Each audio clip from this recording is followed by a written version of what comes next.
radio was the big source of entertainment, just as I believe it was here. Okay, that's better.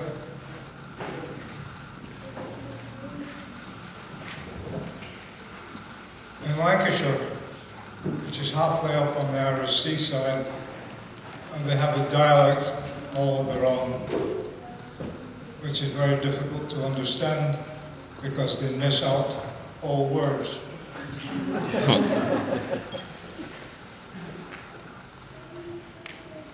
One of the acts of on the radio, which was musical, and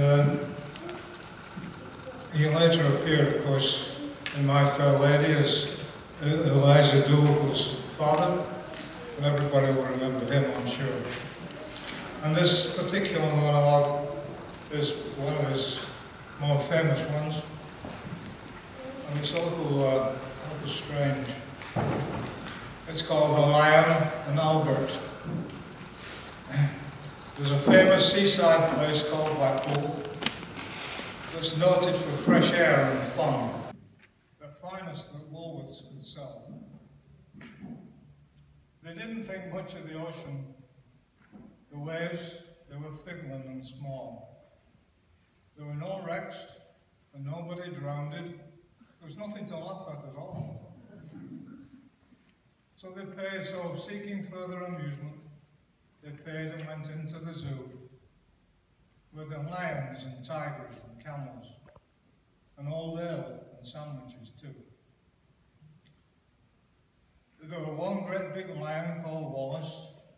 His nose was all scarred,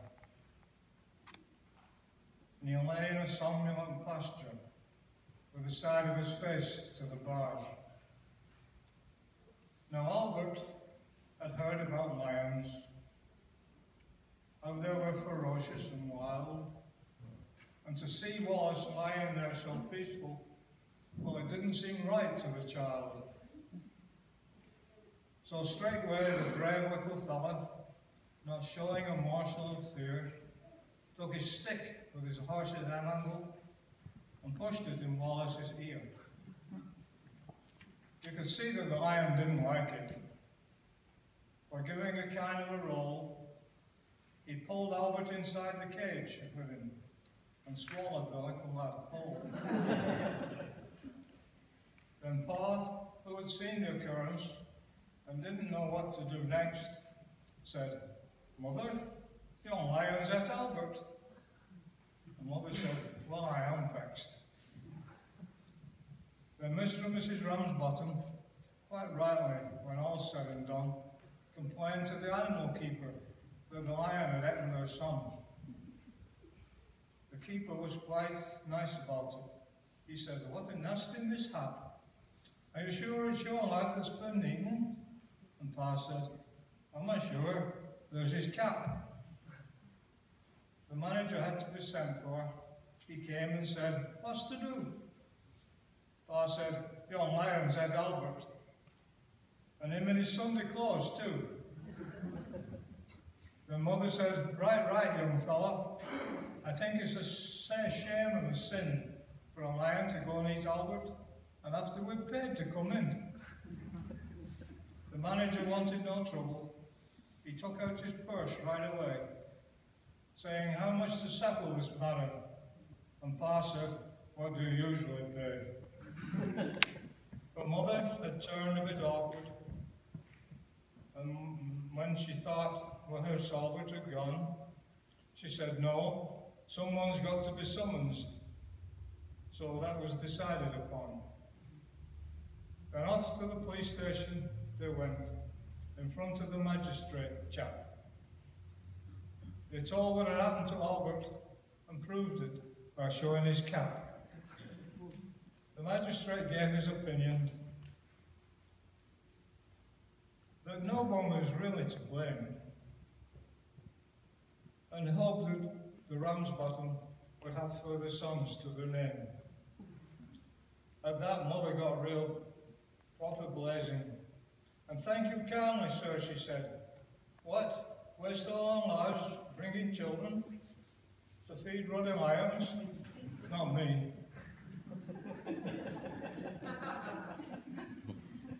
It goes on.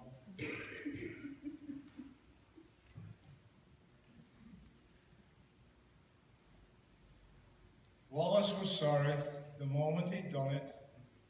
With children he was really quite chummy. And besides, he had no teeth in his novel and couldn't chew Albert on gum. He could feel Albert moving inside him as he lay with his bed of dried fern. And it might have been little lad's birthday, so he wished him happy returns.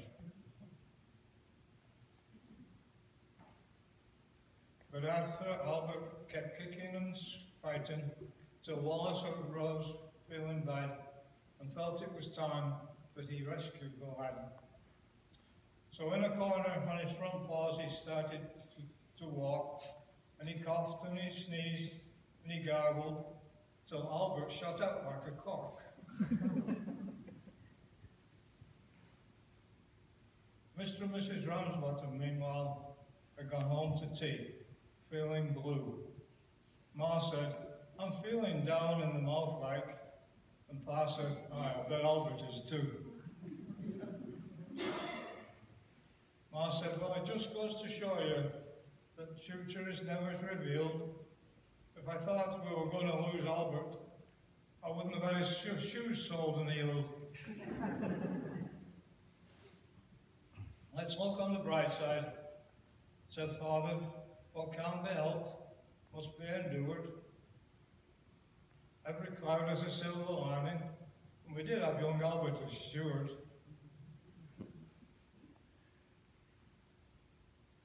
A knock at the door came that moment, as Father's kind words did speak.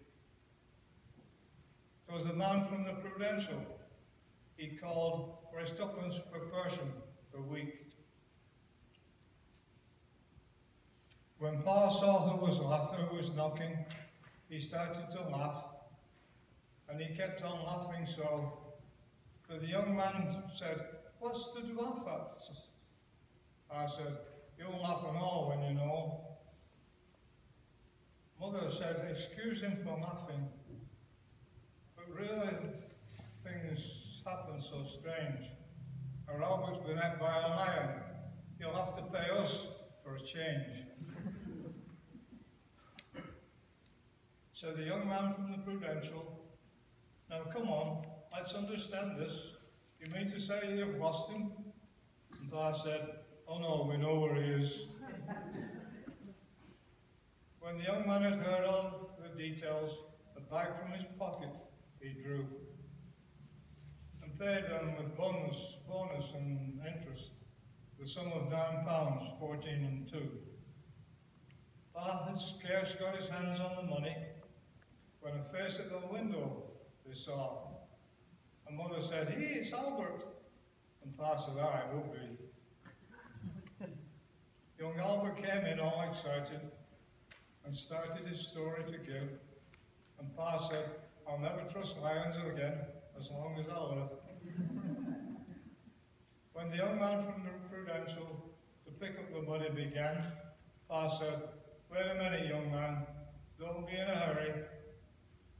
And giving young Albert a shilling, said, Pop off to the zoo and see what the tigers can do."